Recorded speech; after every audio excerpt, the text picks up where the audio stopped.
¿Saben quién fue San Lorenzo?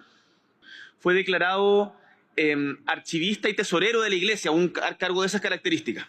Fue nombrado diácono por el Papa Sixto II en el año 257 y precisamente por eso es el patrón de los diáconos.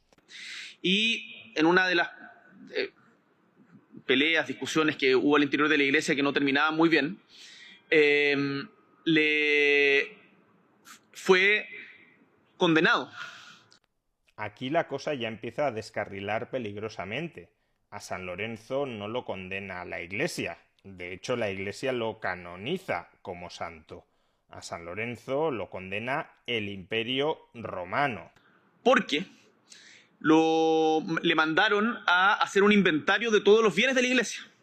El Imperio Romano, el poder político, le ordena a San Lorenzo, como diácono, como administrador de los bienes de la Iglesia, que le entregue al Imperio Romano los bienes de la Iglesia.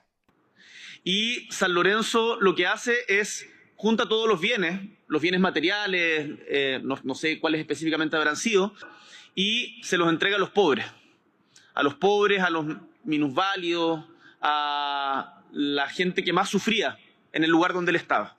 Pero no para descapitalizar a la Iglesia per se, sino para no entregárselo como impuesto al Imperio Romano. Y va donde el Papa recién asumido. Pero ¿cómo puede ir a ver al Papa recién asumido si a Sixto II lo nombraron Papa un año antes, en el 257, y lo acababan de decapitar el 6 de agosto, es decir, 3 días antes? A quien va a ver no es al Papa, a quien va a ver es al prefecto de Roma, al representante del poder político que le había ordenado que le entregara los bienes de la Iglesia, que le entregara como impuesto, como expropiación, los bienes de la Iglesia. Y le dice como, aquí están las riquezas de la iglesia, va con los pobres, estas son las riquezas de la iglesia. Lo condenaron a muerte en la parrilla, en una tortura lenta. Boric de alguna manera se quiere colocar en la posición de San Lorenzo.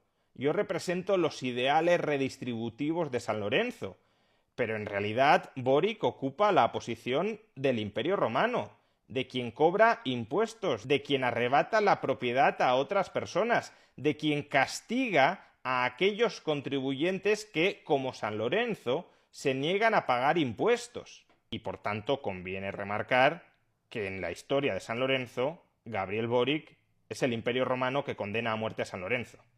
Pero creo que ese ejemplo, esas viejas tradiciones, vale la pena recordarlas.